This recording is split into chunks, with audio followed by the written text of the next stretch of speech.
Hi, guys. I'm Dr. John with the Voyage Clinics podcast. I'm Family Doc.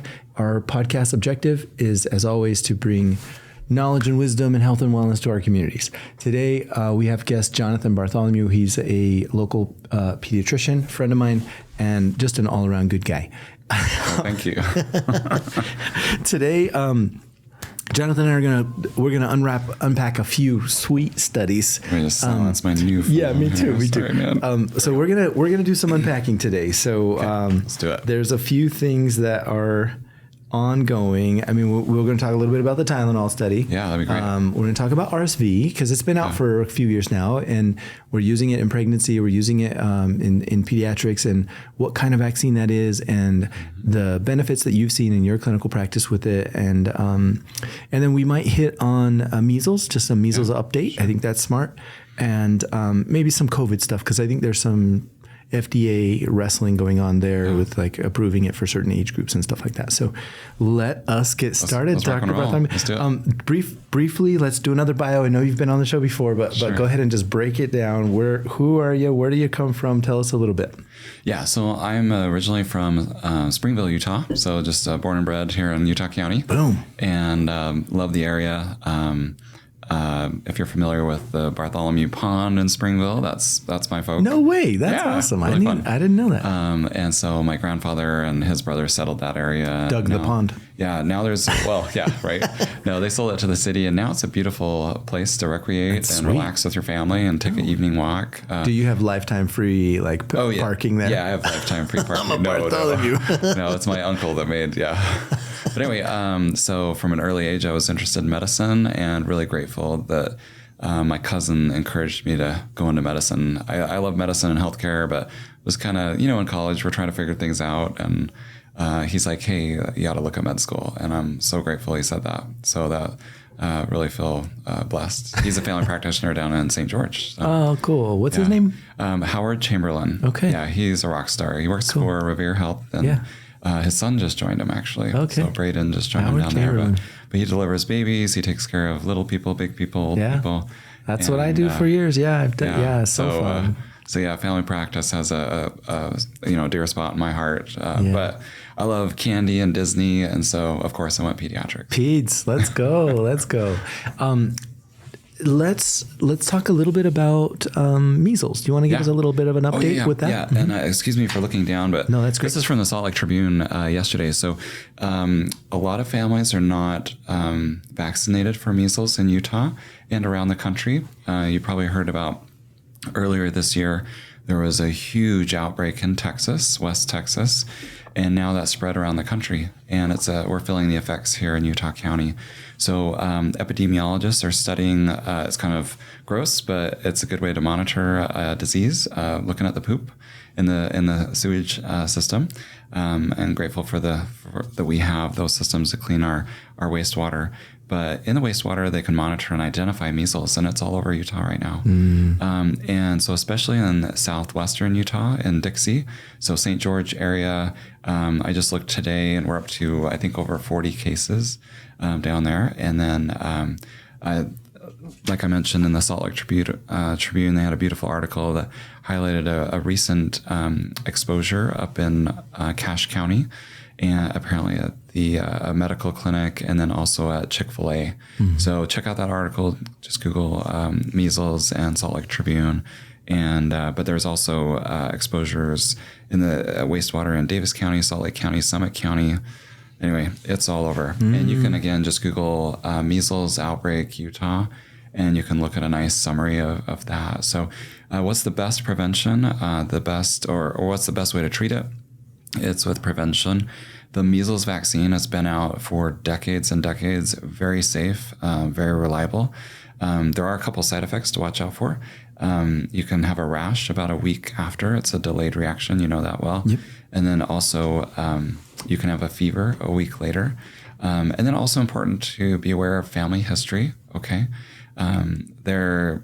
I don't know, do we want to get into all this stuff with measles vaccine? But I want to know a little bit just for our audience, like what signs and symptoms should they be concerned about? When should they bring that to their doctor's attention? Yeah, so it looks like a really bad flu with really red eyes. So thankfully, I have never seen it before, but about a decade ago, there was an exposure in California at Disneyland, and the family came to Utah County. Thankfully, one of the physicians there that's now retired, they came to our clinic, actually, measles exposure. This was 10 years ago or so. And thankfully that provider had seen measles. And so he sent the family to go get a lab test, and sure enough, it was positive for measles. So then measles is super contagious. It's spread by air. So you can just be in the same room. Even if the patient that has measles was there an hour to 2 hours before you, it hangs out in the air. And so if you're in a waiting area, if you're at Chick-fil-A, if you're at a doctor's office or the ER, there was a recent exposure a few months ago at the Temp ER and one of the medical clinics in Orem. Thankfully, right now in Utah County, the numbers are flat. There are no new confirmed cases, which is a blessing. There were 7 total cases year to date in Utah County. But now the big hotspot is St. George. Just every day I'm seeing new confirmed cases in St. George. And then with that exposure in Cache County at the Chick-fil-A and a medical clinic there, just be aware. Fever, fever, fatigue, cough, runny nose, and really red eyes. And they look sick. These are sick kids. It's not just a cold. So we have a common one that circulates during cold and flu season, adenovirus, commonly causing conjunctivitis, but it's pretty mild. They're not like, it's not like flu plus red eyes. Right. Flu is like profound body aches, fever, chills, runny nose, cough, and the super red eyes. That would be measles. If it's just mild, then it might not be measles, but worth talking to your doc if you have the calling your symptoms. physician. And then during that illness, you can have a pretty significant rash.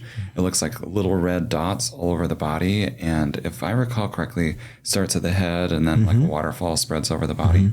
And it's significant. It's one of the unique features of that virus. So our guests can Google like measles rash and they can look at the images. And it's pretty wow, you know? Yeah. So what's the risk of measles? What are we worried about? Why is this a big deal? Like why should parents be thinking about it? Yeah, the problem is measles can really affect the neurologic system.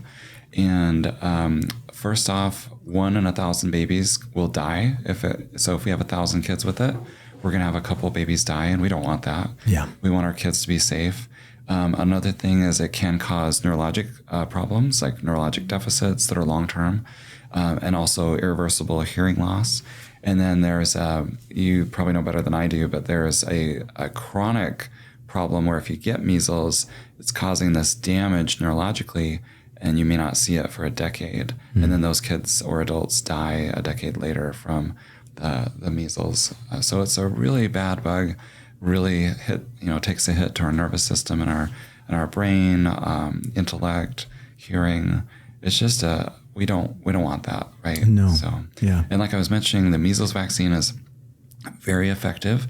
1 dose, normally given at 12 months. There's over, I think it's about 93% a response where you're protected from just 1 vaccine. And then they do recommend a second dose. You can get it as early, say, not right now, but say Utah County, boom, it gets really busy with a lot of measles. Then you want to contact your provider if you have a newborn or a baby, or sorry, not a newborn, but a toddler. And the first dose is generally given at 12 months. Follow-up dose can be given as early as 28 days. And then if we are a hotspot, so like now in St. George, it's a hotspot. So if families have a 6-month-old and they want to get the measles vaccine, they can get, usually it's if you travel to an exposed area, I call it a travel dose. You can do that travel dose at 6 months. Oh, really? Now, around the World Health Organization, they actually give a dose at 9 months because that offers the most protection to save lives. Because a lot of kids fall through the cracks from 9 to 12 months. In the United States, because typically we don't have measles, 12 months is considered reasonable, acceptable. Yeah. But now that Utah is getting pretty busy, again in St. George, if I have a child 6 months to 11 months, I would recommend that measles vaccine if you're in St. George or Washington. An endemic area where they're having a big outbreak. Where they're having a big outbreak. Are we there in Utah County yet? In Utah County, no, because the numbers are flat. It's only year to date 7 and no new cases confirmed. So we don't need to do that extra dose unless you're traveling to an area that's hot. So if you're going to go down to St. George, you might consider it. Yep. Yeah. If you're going for fall break with your kiddos and you have a baby 6 months to 11 months, I would talk with your healthcare provider, see what the latest recommendations are. It might be appropriate to do a travel dose. Now that travel dose to an endemic area, or sorry, I'm not using the right word, but epidemic area, it does not count towards the regular dosing schedule. So say your baby gets a travel dose at 6 months, you go to St. George. They still get it at 12. Exactly. Yeah. So it's a zero. It's a zero vaccine. So at 12 months, you get vaccine 1, and then they recommend a booster, again, if there's an outbreak, probably 28 days later, or 29 to 30 days later, or within a month or 2, you want to get that booster, because the booster gets you up to 97%. Okay. And that's for adults as well. Okay. Most of the cases are unvaccinated adults and children. Last I looked a couple days ago, the split is under 18, about half of the cases, confirmed cases, were under 18, half of those about, and then over 18 were adults. And all of those except for one, when I checked a few days ago, were unvaccinated. There was one vaccinated person. Again, it's only up to 97% effective. And so what that means is about 3%, if you get 2 doses, will not respond. They're not responders. Yeah. And so we want to protect the children, the babies that can't get it, and we want to protect the non-responders. Yeah. So in summary, generally, measles, mumps, rubella is vaccinated at 12 months of age. However, if they're going to a place where there's an outbreak, like St. George, Washington County, in Utah right now, or other places in the United States, they may consider giving it at 6 months as just a protective dose. Yes. Doesn't count towards their typical dose schedule, which would be at 12 months and then again about a month later. Yep. Okay. That's really great. That's a great summary, and a great summary of the signs and symptoms to watch out for, and then also a great summary of, when should I talk to my doc, and what are the risks of this to our communities? Do you know what the vaccination rate is in Utah County at all? I've seen different numbers. I don't trust it because it's not my experience. So I don't have numbers, but there are a few families that, because of concerns about vaccines, which is very appropriate, I feel like everyone needs to be respected and heard, and you need to know your family history. Maybe you've had a bad reaction to a vaccine, and that's important to know and talk with your healthcare provider. So I would say probably 60 to 70% is my guess. On the internet, it's saying higher, like 80 to 90%, but I don't believe that. I don't believe that either. Because I talk with my patients every day, and again, we have wonderful families that do the regular schedule. We have families that wait. We have families that delay because of concerns, which is totally appropriate. I think it needs to be a collaborative discussion. I want parents to be empowered so that they feel safe about what we're doing. 100%. I don't want to be dogmatic. I don't want to be top down dogmatic. Yeah. That's not cool. You and I share this opinion. I think people get the right to make choices, and it's really healthy. Yep. And it is our job just to educate them. This is the data. This is the science. Yep. This is where it lies. The tricky part to our job is false information algorithms, right, and misinformation algorithms. Right. And once you click on a misinformation link, your whole feed is full of that. And so then it takes you down these little rabbit holes that indoctrinate you like severely. And so I think it's interesting. There are some good tools out there that if you don't trust your doctor or the system, you can just look up the tools, right? Yeah, what do you like? So I don't know. I think AI can sometimes be hit or miss because it's only pulling from the internet and it's not always reputable sources, right? So if you're using ChatGPT or Gronk or one of these other guys, it can be really tricky. However, there's some that are just science, and that's pretty cool. And you can actually prompt chat to just use scientific journals or .org, med school research. I really like Children's Hospital of Philadelphia. CHOP. I think their vaccines website is beautiful. Yeah, they talk about all the arguments. It's super reliable. Good data. I think it's a wonderful source. I generally, if one of my mamas is on the fence about vaccinating their child, I'll send them to that website. I say, here's some good information, some great videos. You got lots of people. There were some definite tricky things that the CDC has done and is still doing that, I think kills trust in the vaccine schedule. Right. And it's a bummer. I wish they would just come on and eat crow and say, this is where we messed up and this is wrong. Right. That would really validate like folks that want to get that MMR vaccine, which has been around for decades and decades and actually protecting these kids. So I don't know. Those are tricky little political things, but yeah, here I was just open evidence is another wonderful platform for good data. And so open evidence is paid for by like, I think it's paid for like Google and some big monstrosity med schools and stuff. Yeah, it was developed by the Mayo Clinic, MIT, and Harvard, and just super reliable, really good data. I love it. I love that they pierce the paywalls of evidence. So for years we have struggled with, at least I have in my profession or in my career, struggled with gaining, easy access to the data. You and I both teach medical students in our clinics. And one of the things that I love about having a medical student is I use them as my AI tool. I'm like, hey, I need you to go, onto PubMed and pull the data on this thing and interpret it and help me and bring that to me and let's have a presentation on it. And now I can do that in literally 10 seconds with open evidence. I really think if you have a question for your doctor or about science or about anything, does this vaccine cause autism? Does this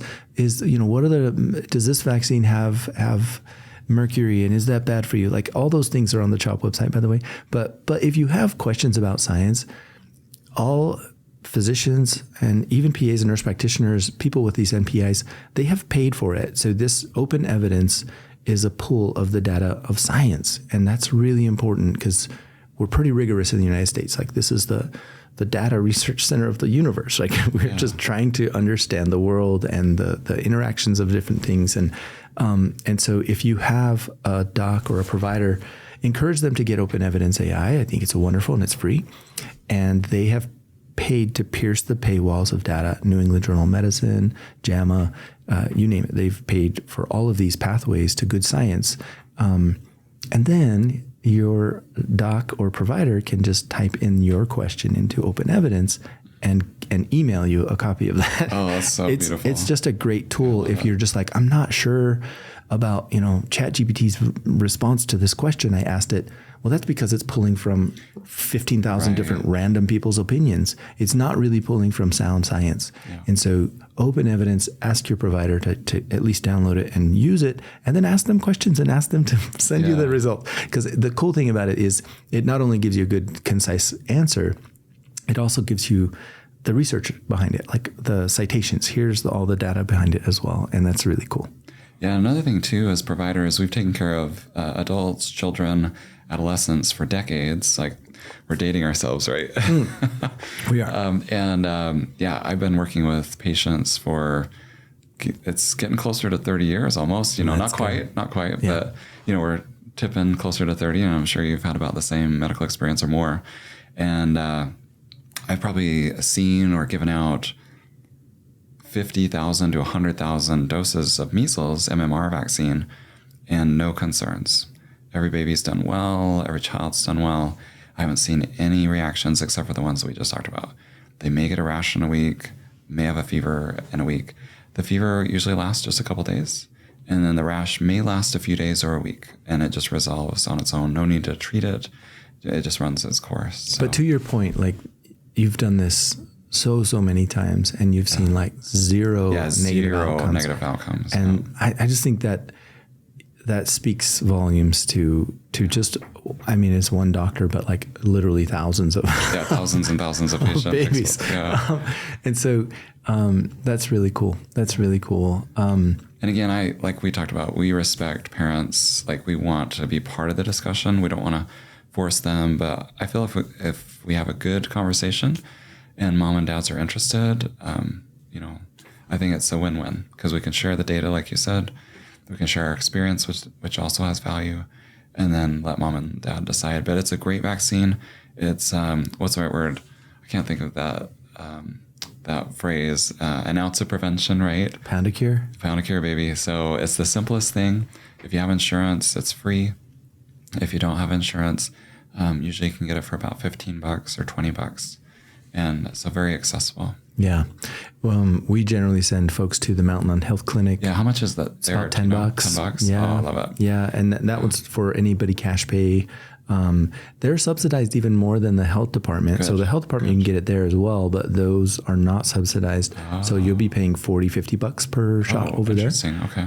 You can also grab it at pharmacies and whatnot. But I think that, that health, it's a federally funded government clinic, health clinic in the community. And so that's a good source for folks to maybe consider vaccination. Yeah, that's awesome. Let's pivot just a little bit because I think we've got the measles squared away there. Yeah, it was a good discussion. Let's talk a little bit about... Did you want to... Sorry to interrupt. Do you want to touch base on the RSV vaccine? That's the one I want to go to. Yeah, you were thinking the same thing. Yeah. So RSV, tell us about this. How old is this vaccine? Yeah. So I feel really connected to it because my twins, who are now 12, were preemies. They were 2 months early. And so premature babies and small babies are at increased risk of problems, big problems. Super high Being risk. hospitalized, trouble with breathing, trouble with hydration, if they get this bug. And this bug causes a lot of mucus. It's mucus in the nose, mucus in the throat, mucus in the lungs. They just can't breathe, right? Yep. Sometimes they need oxygen. Sometimes they have to be admitted to the ICU. And so years ago, to give a little backstory, my twins got a vaccine called Synagis, which is no longer around. The new ones put it out. But anyway, so that vaccine was super expensive. One dose was around $6,000. Wow. For twins, that's $12,000, and you got 5 doses. So you do the math, like what? Holy moly! Yeah, it's a lot of money.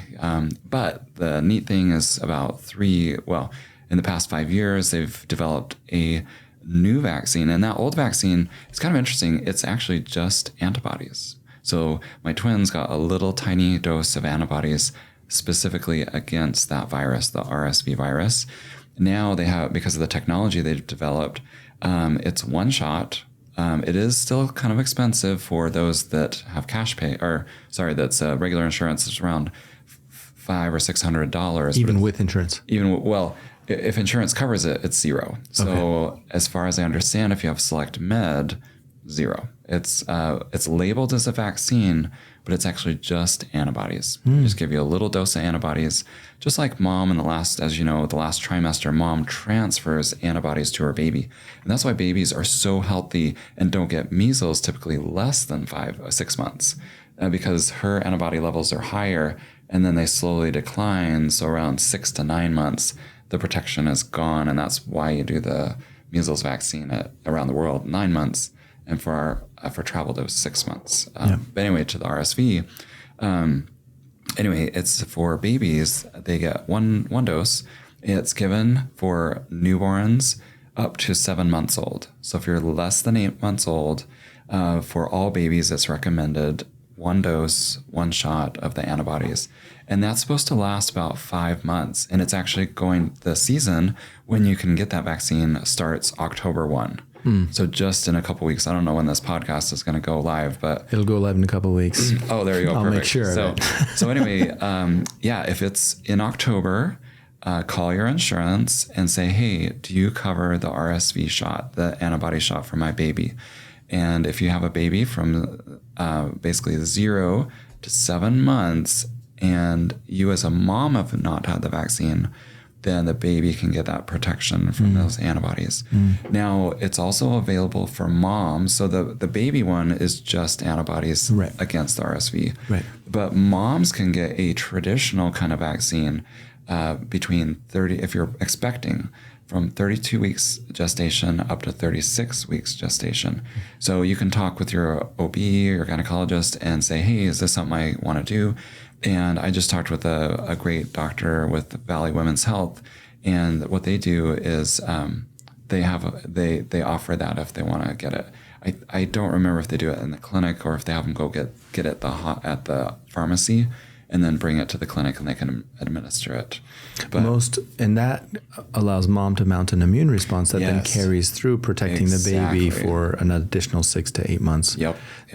That I want to just talk about the risk stratification and the timing, like 0 to 7 months administering this antibody if mama didn't get the RSV vaccination. And the timing on that is significant because it's really RSV affects these kids in that 0 to 7 month range. It just creates so much mucus and there's difficulty clearing, and it leads to hospitalizations and things like that.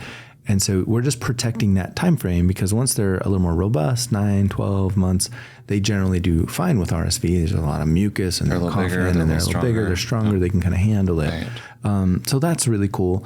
The one that they give moms in the 3rd trimester optionally, is it well covered by insurance now? I bet it's hit or miss. Yeah. Because I play outside of the insurance game, I don't know all the nuance there. So that would be my If you have Select Health, yes. Yeah. They're big proponents because they can save money if the baby stays home and is healthy. Yeah. So it's in their interest to pay for the vaccine to protect the baby. Yeah. Other insurances, it's not a priority or not right now. Yeah. So call your insurance, see if it's covered. If you're in your 3rd trimester and it's appropriate, go ahead and get that from your doctor. Or again, like we talked about, if you have a newborn, that's a good one. And if you're a newborn born at IHC facilities, so Intermountain Healthcare or Intermountain Health, they automatically offer it starting October 1.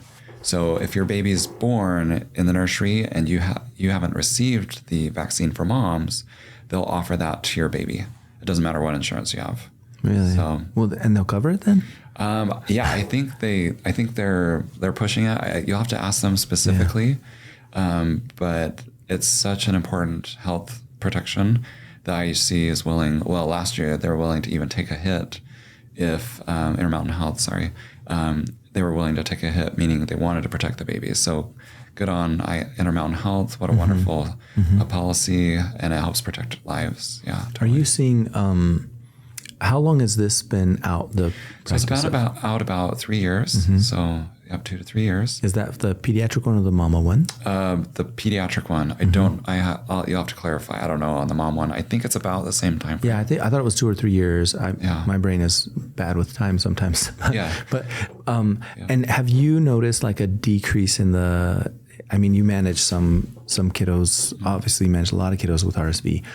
Your volume of pediatrics is much higher than my volume. Yeah. I am a family doc, but I take care of all age groups. Sure. And so I do manage some pediatrics, but yours is just pure pediatrics. So you're kind of concentrated. Have you noticed some decline in the number of RSV complicated babies or hospitalizations? Yeah, I think it's helped tremendously. I mean, we still get RSV, and those babies that had the shot may still get RSV, but the symptoms are hopefully less. And the research shows that it decreases hospitalization, decreases ICU admission. And so it's a win-win. I've seen multiple times where the family comes in, the whole family's sick, and the baby's just smiling and happy because they had the vaccine, they had the antibody shot. And so it works. Yeah. And again, they can still get sick, but it's less.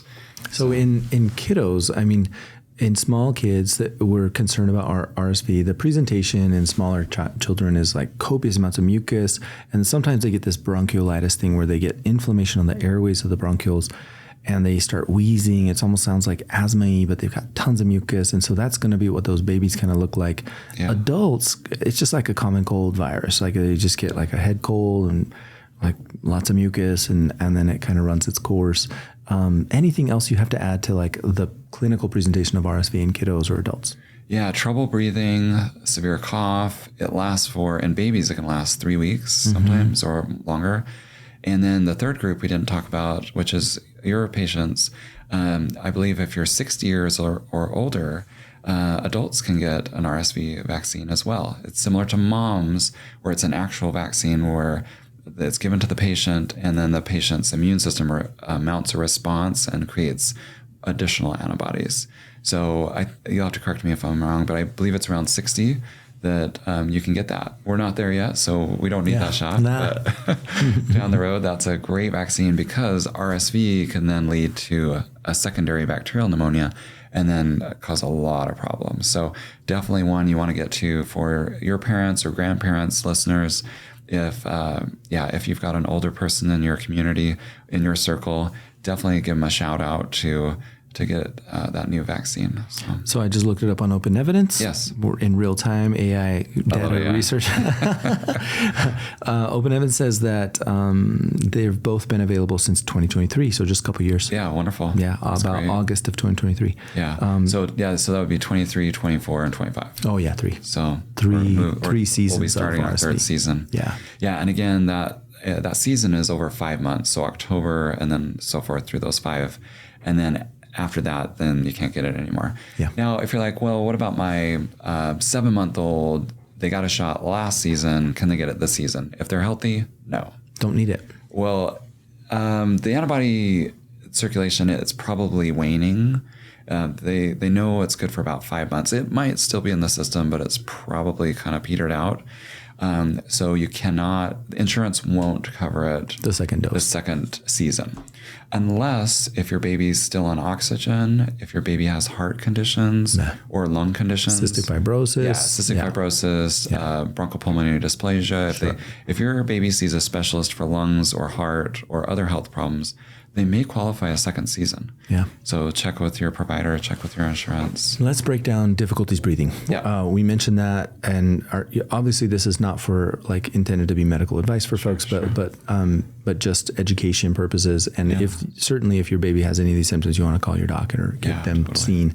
Respiratory distress in infants, sometimes it's different than in adults. They're unable to tell you about it, and their physiology is a little different. So one of the things that I notice is like they'll have like nasal flaring. Their nose will be flared out. They might be rocking as they're breathing. Yeah. If they're rocking and especially grunting on the exhale,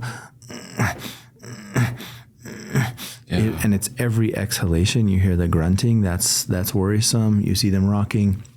They might be using accessory muscles as they're breathing. Their shoulders or their neck is kind of flexing as they're breathing because they're trying to inhale and they can't inhale very well.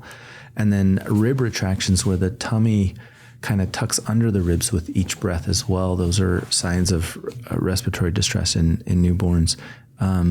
Anything else? Yeah, I love what you described. So the big thing to focus on is I tell patients, is the baby using all of their energy to breathe?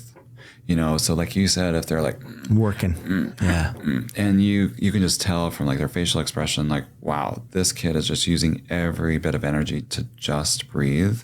You need to go to the ER or call your doctor. If you feel like the baby's symptoms are moderate and you feel comfortable taking him into your doc, definitely give him a call.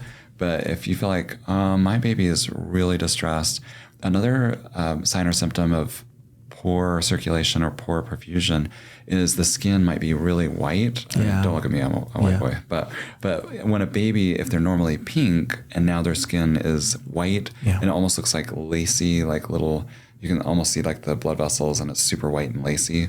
That tells me, this kid is sick. I tell them white, gray, or even bluing out, and then those are all bad. And then look at the lip color and the tongue color. So if the lips, if we're starting to get, like you said, dusky, blue, gray, big red flag, let's get them immediately into support, and I'd probably, and then if you open the mouth, just pop and if the tongue is gray or blue, call 911.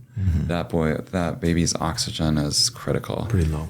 Now, one resource, this is an aside, I don't get any kickbacks for this, but I don't know, that's a long discussion, probably not, we may not want to discuss it now, but some parents, this is just anecdotal, some parents have used the owlet, the little sock, and I've had some good stories from it. I'm sure it's on both sides. There's probably some false alarms. If you don't know what it is, it's a little oxygen sensor, that little kind of sock-like thing that fits around the baby's foot.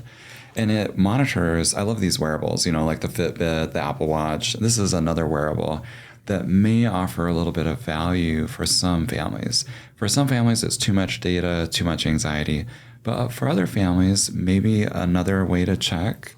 And we've had a couple babies where the oxygen dropped, no other symptoms, like a brand new baby. And they're like, the baby's oxygen overnight is low. And we tested them, no mucus, and they were positive for RSV. It was causing some apnea. And so again, it's really expensive. You don't have to buy it if you don't want to, but we've had a couple stories where it was beneficial. I've had a few of my patients have the outlet, and it's been reasonably beneficial as well. I think they banned it. Did they re-allow it? Yeah. Okay, it's cool. back in the game. That's good to know. They had a different FDA approval now. Oh, nice. I mean, double check. You have to Google it. But okay. Recently, I heard it could be useful. Great. Again, I've been wanting something like that for some of my kiddos that I'm like, ooh. I've had a couple moms where they thought it was valuable, and the data they told me, I was like, wow, yeah. Especially if you're early in an RSV infection and you're like, hey, your O2 sats are still 95%, kid's looking okay, lots of mucus, but at nighttime they tend to do worse. Yes. And so during the day they might perk up and look great, and then at nighttime they give mom lots of grief. And so it's just a nice tool to have, monitoring at night and watching that oxygen sat if it's dipping too low. We got to get this kid seen and get them to the hospital. Yeah. Yeah. Definitely don't hesitate if you're worried about your baby. See your provider. Yeah, take them in. If you're really worried, go to the ER. Yeah, for sure. For sure. That's great. I like the discussion we had with this, and I like the way that it's rolled out. It's rolled out very methodically, specifically for these populations because of the risks that these people have. Are we going to pivot to COVID for a minute? Yeah, you go ahead. I'll let you run the show on this one. So Marty McCary with the FDA, head of the FDA, he's like, he's a brilliant guy. So he's working at Johns Hopkins, head of research at Johns Hopkins for years. So he's a cardiothoracic surgeon, and now they appointed him head of the FDA, and so he's trying to do reasonable things in that. And he has an administration that sometimes is not as reasonable, and so he's trying to like figure this, how do we move these plates around and how do we do good things for American families? So he recently brought it to bear like this. Let's look at the COVID vaccine now and should we approve it for all age groups all the time? FDA's whole goal is to make sure things are safe for our overall population. Correct. And during COVID there was such a charged situation going on with not a lot of data that there were decisions being made that might not have followed the data because there was no data to be had. Now that we have data, his push is like, hey, let's just look at the data and make sure that this still warrants approval for these age groups. And I think that's brilliant. I think we need to continue to look at data. Yeah, we want to be thoughtful. Yeah, that's what we do as scientists. Like we try to make good choices and help stratify the risks of all these things. So I think that we haven't no conclusions yet, but they're actually pulling the data on the safety of this vaccine for young, healthy people, young, healthy teenage boys. Like that was a risk group that the vaccine actually maybe did a little bit of harm to, and maybe not as much good. And so we got to like look at the risk to benefit ratio. This is what we do in medicine all the time. Every day we're like, weigh out the risk to benefits. Is the RSV vaccine reasonable for a 9-month-old? Well, maybe not, because it's not. Oh, the COVID or the RSV? Or the RSV, because I changed gears, because we're stratifying that based on the risk of that age group. Right. And so we just didn't do that much for the COVID thing. Yeah. And I just don't think there was a lot of thought there recommending it for 6-month-olds and things like that, or getting approval for 6-month-olds.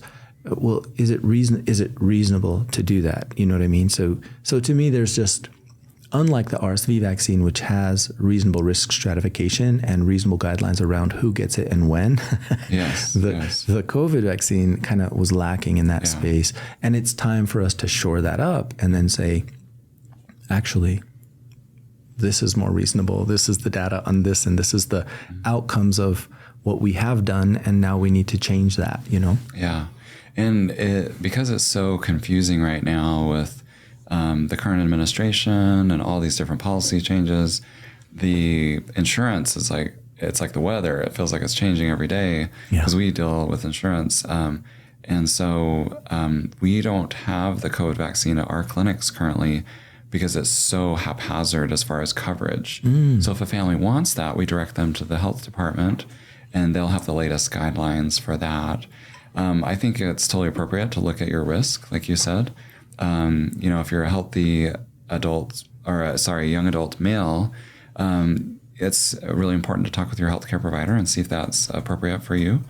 And then also talk with your doctor about your newborns and your children, and just have a good conversation with your provider and see if that's appropriate. I think it's very wise to look at your risk again, like especially if you have heart conditions, diabetes, obesity. This virus is not kind for Americans, especially adults, because over half of Americans are overweight, obese, and it really hits those folks hard. And so I think it's good to have a good discussion with your provider and see if it's appropriate, with your risk factors and considering all the risk factors. Totally. So there's so many things to consider. And your non-risk factors, like, am I in a non-risk state? Right. Like, and is it reasonable for me in a non-risk age group or whatever to even consider this? Herd immunity matters for vaccinations, and I just looked it up on Open Evidence. I've heard numbers as up to like 95%, but what this is saying is our herd immunity for COVID-19 in the United States is estimated to be 80 and 90, or sometimes to exceed 90%. Yeah, which is very reassuring. What that means is like 90% plus of our, or 80 to 90% plus of our communities have what's called herd immunity, where you get COVID and you're now immune to COVID. And that's wonderful. And that's really kind of the benchmark at recommending a vaccine. Like upwards of 90+% is where we we got herd immunity. We're okay. We're there. We have arrived. Yeah. And so that also needs to be weighed into this, do we need COVID for a 14-year-old boy equation, right? Yeah, a different and important consideration as well is it's interesting if you and I have had RSV before, we can get it again, just because of the way our immune system works with that virus. And from what I'm reading and what I'm seeing, is the COVID virus also is similar to RSV a little bit. And I've seen that with colleagues that keep getting it over and over and over. And in animal models, I was talking with my brain isn't thinking of the right word, but basically a veterinarian, and she was saying that in animal models, it just cycles through the population. Specifically cats. With mammals, like it'll just go through and go through and go through, and I'm seeing that with some of my colleagues where they've been vaccinated, but they've had it 4 or 5 times. Now obviously it's mutating too. And the question is, are you just getting that new mutation, or are you susceptible after a few years of the original? Right. I don't know. Right. Open Evidence might have some ideas. Well, so I've stayed up on some of the data here, and the mutations that happened from the very first, very virulent and very contagious. So virulence is like a measure of like the profundity or how profoundly that virus affects your body. And causing death and morbidity, mortality, and bad things. And contagious is just how quickly it spreads. So initially it was quite contagious and quite virulent. And then it underwent, I think each mutation was like, the first one was 21 mutations, the second one was 52, and then there was more than 246. And I remember listening to all the data on that and saying, well, that's cool. And with each of those mutation sequences, it became less virulent and more contagious, which is where we want a virus. We want it, we want it to not cause death, but we want it to spread really quickly and to continue immunity. Herd immunity is good for about 6 months on average with COVID. And so I think that's cool, right? So just keep it circulating like all the other cold and flu viruses, and you might get it again. And you get antibody immunity, but you also have cellular immunities, and one lasts a little bit longer. So I think when they're talking about herd immunity, they're largely talking about antibodies, because they can measure those and see those wane over time. I did that. I conducted a study on myself during COVID. I got COVID really early in the ball game, and everybody wanted me to vaccinate. I'm like, guys, I just had COVID. I just had it. Right. And they're like, no, you have to in order to fly and blah, blah, blah. And I'm like, well, I mean, I'm the scientist. I'm just going to pull the data. So I pulled my blood and I checked for antibodies, and sure enough, I had great antibodies. Yeah. So then anytime I needed to go into somewhere, I just show them my antibodies, and they're like, fine. And that was during the Wild West of like no data, and I was super scared, and everybody's politically charged and all that. And that it actually waned after about 9 months for me. Interesting. And I think it was because I constantly re-inoculated myself, because I got multiple of my patients had COVID, and I was just like sit next to them and talk to them. Yeah. I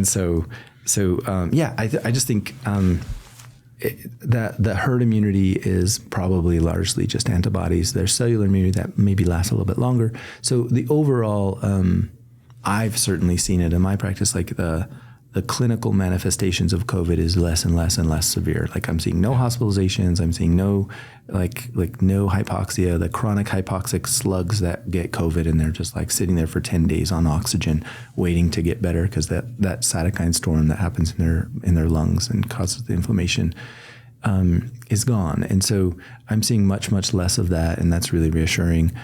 So I'm excited for Marty Makary to kind of let's reevaluate as the FDA to ensure the safety of this vaccine going forward with regard to changes in herd immunity, mutations of the virus, data stacking up that, with those changes, does this provide the protection that we need on the age groups that we need, and which ones going forward are reasonable to continue to get vaccinated? Yeah. Yeah. I think it's cool. They're doing cool. Yeah, cool I love it. Yeah, one of my favorite podcasts is called the Huberman Lab, and he interviewed the director of the NIH right now. And so it was quite interesting. They were talking about COVID and all that. So cool. I'll have to listen to that. I love Huberman. Yeah, he does good work. He does really good work. Some of his podcasts I constantly send to my clients, but some of them I'm like, this is a 3-hour slog with PhD level stuff, so not super accessible. So those ones I'll try to even just summarize myself here and just give them to my patients. Yeah.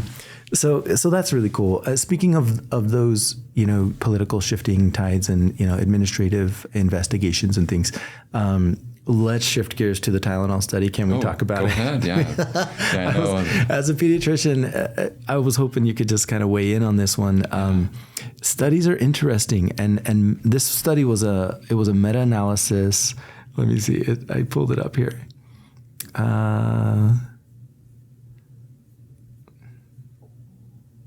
Oh, no, I don't have it up on this tab. We'll have to just. That's okay. So anyway, it was a meta-analysis in a data research poll, and they looked at, association of Tylenol use and autism. And take it from there, Doc. Well, tell me your thoughts. Yeah, I think it's super important, like in medical school and in college, when we're studying science, we learn that as humans, we look at a thing and we look at what's around that thing. And sometimes we put both of them together, but they have nothing to do with each other, right? You probably remember, well, the one I remember from biology in high school, this was a little while ago, so dusting the cobwebs. But anyway, people in the dark ages, they thought, stuff just appears magically, like it, de novo or whatever. Anyway, so like for instance, if you left a piece of meat out for a while, all of a sudden you would see maggots on the meat, right? I don't know if you remember that from high school or whatever, but so they're like, this just happened, right? But they didn't understand why. And so one of the goals of science, a good scientific study, is really to say, okay, what's really happening here? Is it just in the same place and same time? So is the autism in the same place and time as you took the Tylenol? So if I took Tylenol today, would I become autistic? And some people, because we give Tylenol to moms and kids and adults, I mean, it's everywhere. So it's like water, right? Did it rain today? And then what happens? Yeah, you took Tylenol, of course. Like, did you eat today? Yeah, I ate today, right? And so you ate, okay, you must have autism. Eating causes autism. Mm-hmm. But it's like, no. That's not related. So the association, if it says it's associated, what that means in science is it doesn't mean anything. Yeah. It's just garbage. It happened at the same time. It happened at the same time. Yeah. Breathing causes autism. Right. Because all mothers who breathe. Yeah. And all kids had that breathe. Kids that, all the kids who had autism, their mothers were all breathing at the time of their delivery. Therefore, it's associated, but it's not causative. Right. Causative is what we're really after here. Yeah, that's what we're looking for. We're looking for, does this intervention, does this medicine, if you take two groups, in science, they have a control group that, you're monitoring, and then you have another group that you're doing some type of intervention. So maybe this other group, okay, I have two groups of kids or moms, we could say expectant moms. I have one group of moms, no Tylenol, the other group of moms, give them Tylenol, and a big study, maybe a study, 100,000 moms, right? maybe 50,000 or your control group, 50,000 or the experiment group, and the intervention is you give that 50,000 Tylenol, then you group them based on economics, socioeconomics, health, age, all these other things. And then you say, okay, what is the incidence of autism in the control group versus the intervention group?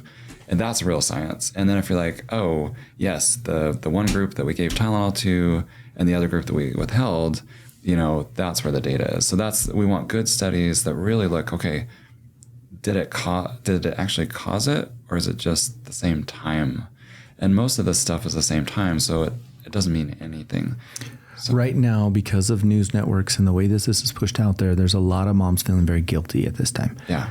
Mothers with children with autism saying, oh, I took Tylenol during my pregnancy. I must be a bad person.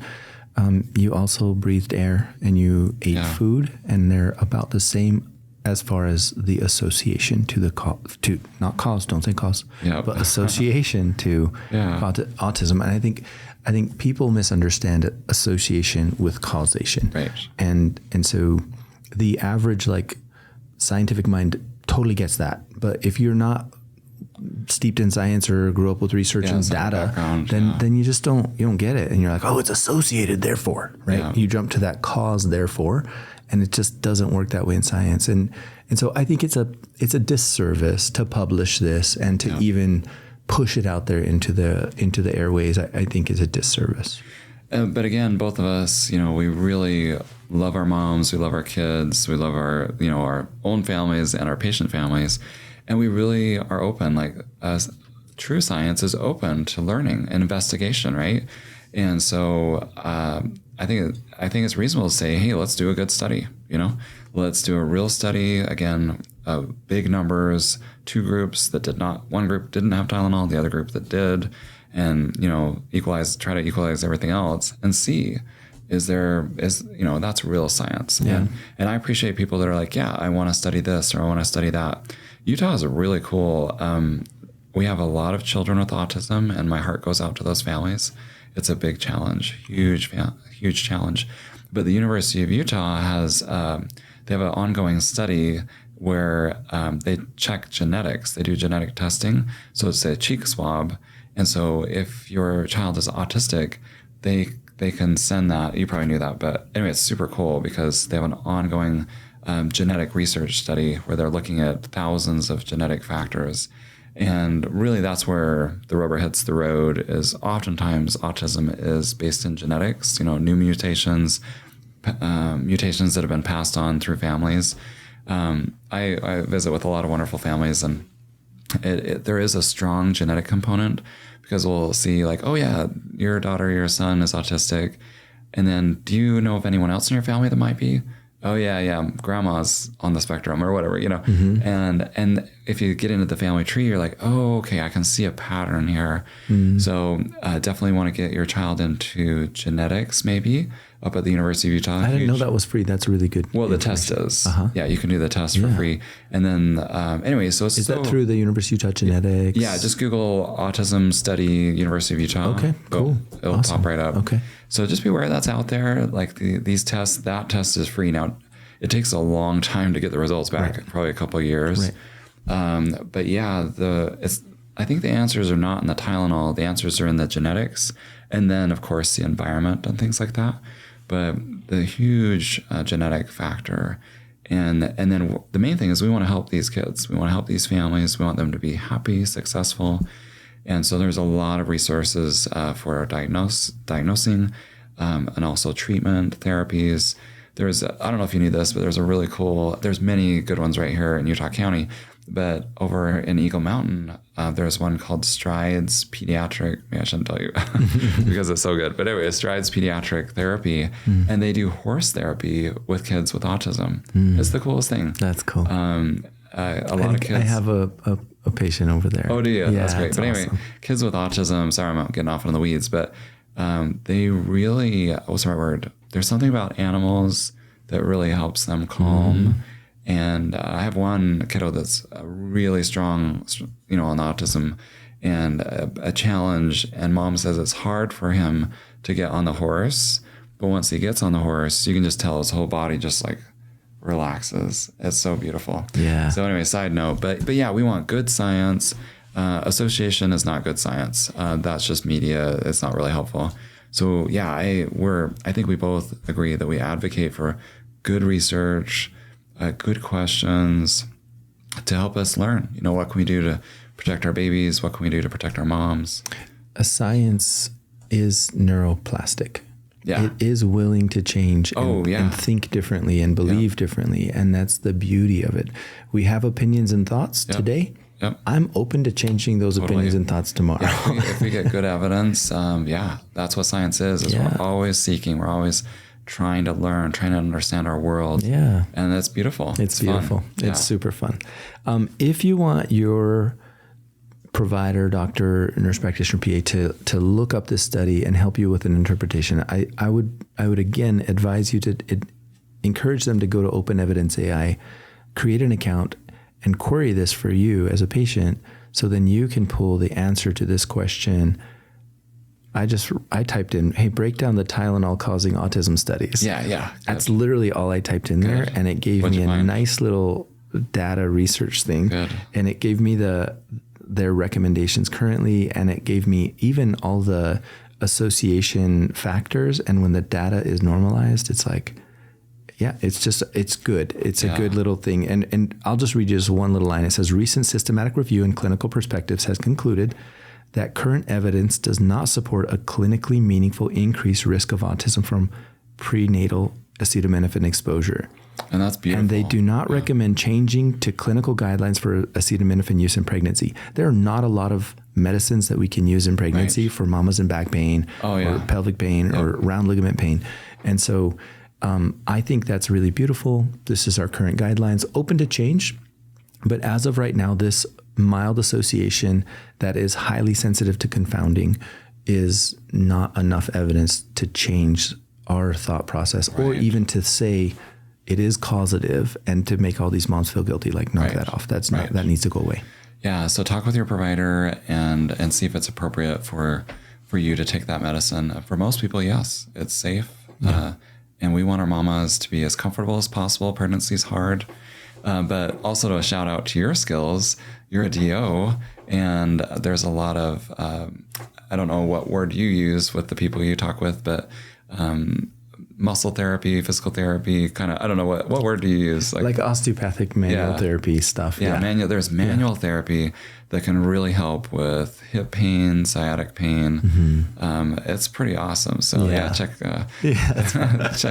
Dr. John out. Yeah, Dr. Bartholomew, thank you so much for coming on. Tell us what pediatric practice you're in, just in case people want to find you. Oh yeah. I'm also in Orem as well. I'm just at the Cherry Tree office, and I love talking with families, love babies, love kids, just like you. And so it's a real joy to work with children, and I feel blessed. Thanks for your review today. Measles, COVID, RSV, and this acetaminophen autism study. This probably good. Thank you for your time, and we'll be meeting again, talk about more things. I love it. Thanks, guys. You. Hope you learned some cool stuff today, guys. Remember to like and subscribe, and thanks for listening.